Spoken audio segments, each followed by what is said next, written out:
Welcome to VC story teller channel. Mahabharata काल में गुरु द्रोणाचार्य एक महान धनुर्धर और आचार्य थे, परंतु उनका जीवन वैभव से दूर, तप और अभाव से भरा हुआ था।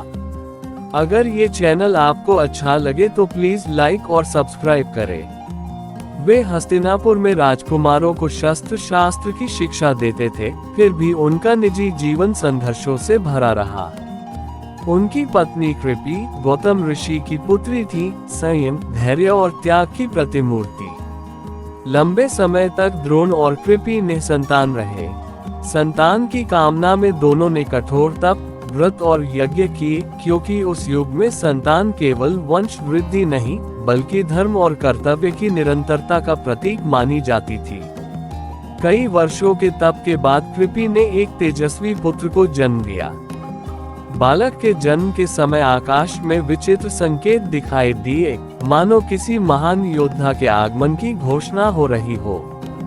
वीडियो अच्छी लगे तो प्लीज लाइक और सब्सक्राइब करें। शिशु के जन्म लेते ही उसके मस्तक पर एक दिव्य मणि प्रकट हुई। यह मणि साधारण नहीं थी, उसमें ऐसी शक्ति थी जो धारक को रोग, भूख, प्यास और भय से मुक्त रखती थी। कहा जाता है कि यह मणि स्वयं भगवान शिव की कृपा से प्राप्त हुई थी। इस कारण बालक के चेहरे पर जन्म से ही अद्भुत तेज था। बालक का नामकरण संस्कार हुआ।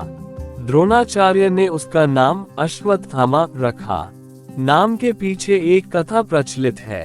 कहते हैं कि जब बालक रोया तो उसका स्वर अश्व यानी घोड़े के हिनहिनाने जैसा था, इसलिए उसे अश्वत्थामा कहा गया। ये नाम आगे चलकर उसके उग्र, प्रचंड और अजेय स्वभाव का भी संकेत बना।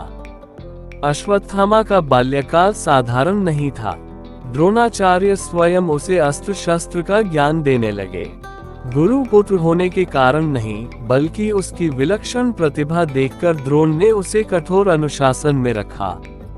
अश्वत्थामा में बचपन से ही अद्भुत बल, तीव्र बुद्धि और युद्धकला के प्रति स्वाभाविक आकर्षण था। परंतु उसके जीवन में एक गहरी पीड़ा भी थी, गरीबी। द्रोणाचार्य के पास अपार ज्ञान था, लेकिन धन नहीं। कहा जाता है कि अश्वत्थामा बचपन में दूध तक के लिए तरसता था और पानी में आटा घोलकर पीने को विवश होता था। यह अभाव उसके मन में गहरे बैठ गया। यही अभाव आगे चलकर उसके स्वभाव में कठोरता और क्रोध का बीज बन गया। द्रोणाचार्य ने उसे सिखाया कि ब्राह्मण होकर भी शस्त्र धारण करना धर्म की रक्षा के लिए है। अश्वत्थामा ने ये शिक्षा हृदय से ग्रहण की, पर साथ ही उसके भीतर यह भावना भी पनपी कि संसार ने उसके पिता के साथ अन्याय किया है। वह चाहता था कि उसका पिता सम्मान और अधिकार पाए, जो उसे अब तक नहीं मिले थे। अश्वत्थामा के जन्म के साथ ही भविष्य की अनेक घटनाओं के बीज बोए जा चुके थे। उसकी मस्तक की मणि उसे अमरता जैसी स्थिति देती थी, पर साथ ही उसके जीवन को एक कठिन मार्ग पर भी ले जाती थी।